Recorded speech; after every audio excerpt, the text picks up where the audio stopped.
Cool. So nice having you, Morgan.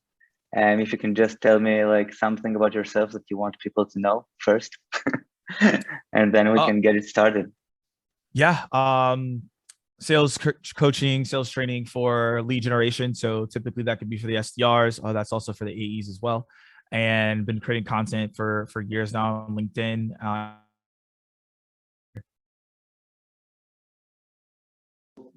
So I think the first question with Barista, we really believe in discovery calls, is what's for you the biggest challenge on a discovery call? I think the biggest challenge is can speak to this is figuring out what questions to ask. The call is going so fast and you have to be very intuitive and you have to understand exactly what's going on. So there's a lot of things that can be happening that you miss. I think that's the hardest thing is figuring out what are those layering impact questions that I can be asking so the prospect understands that I can actually solve a problem. Otherwise, if you don't have those things, it doesn't matter. I totally hear you. So for that matter, what's the best sales discovery tip that you can provide in order to overcome these challenges?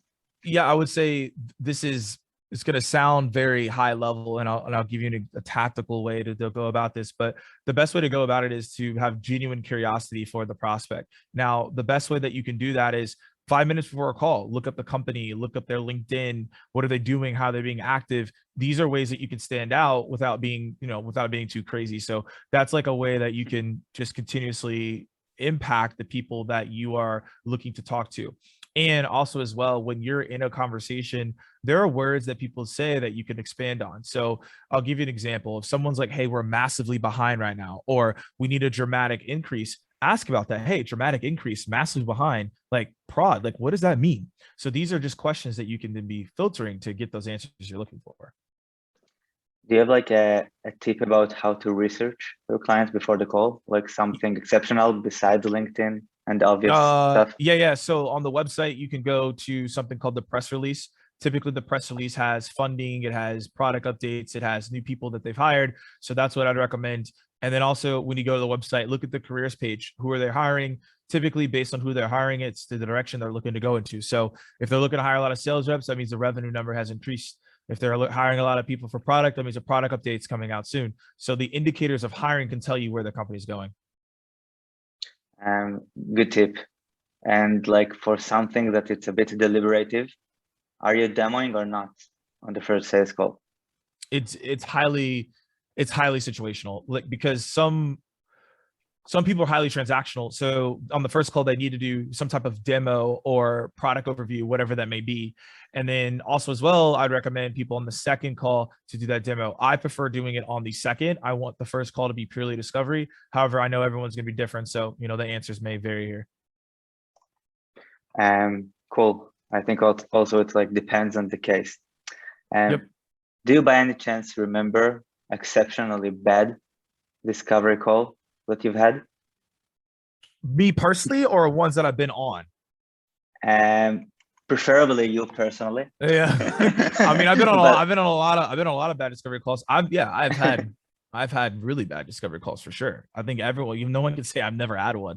I've definitely had them. I mean, I've done discovery before where people have been like, yeah, like this wasn't relevant at all, because I was just coming in with the wrong questions. I wasn't prepared and I got blindsided. So these things happen when you're not prepared. If you think you can wing it, like there's gonna be someone who's gonna be like, no, like that doesn't make sense. And then now you're in a situation you don't want to be in.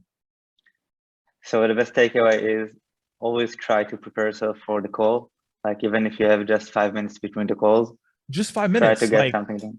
yeah, it's 3 5 minutes. It's not that much time. So like just taking that time to just prep and be like, what questions should I be asking will help you get to where you need to go. And cool. And something that is not related to discovery call, but if we have you like a sales coaching influencer on the call, so what is the most painful challenge when trying to scale your revenue organization or your sales team if you're a smaller company?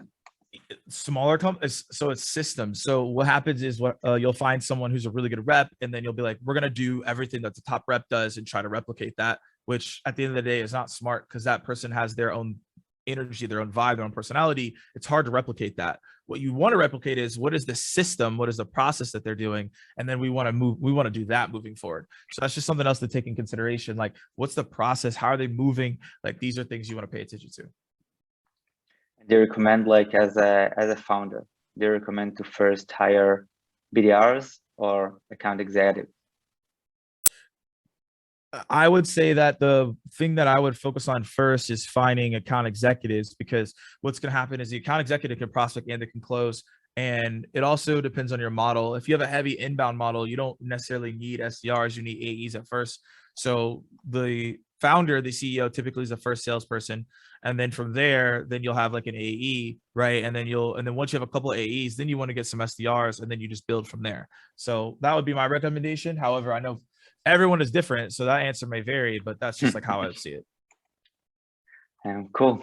And something like for your guts, what do you like most about sales?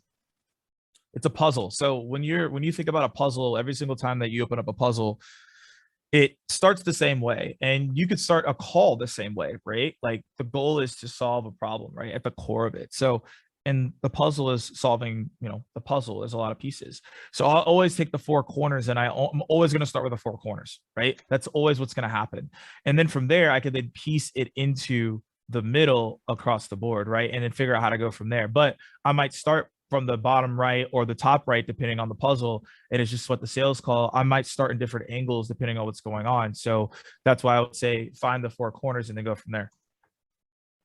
So it's funny. I think if you'll ask dev people what they like most about research and development, it's solving puzzles. And if you ask salesperson, it's the same thing, but like a different angle for it. Yeah. Yeah. And exactly. Last one. How do you like your coffee? I don't drink coffee. You don't drink coffee? No, never in my life. So we're not going to publish this interview. Yeah. No, I mean, you can't. People know I don't drink coffee. I've never have. Wow. Never have. Crazy. Yeah. I want to be like you. No, it's a dependent. So I don't like adhering to dependence. Cool. So I think that's it for the interview.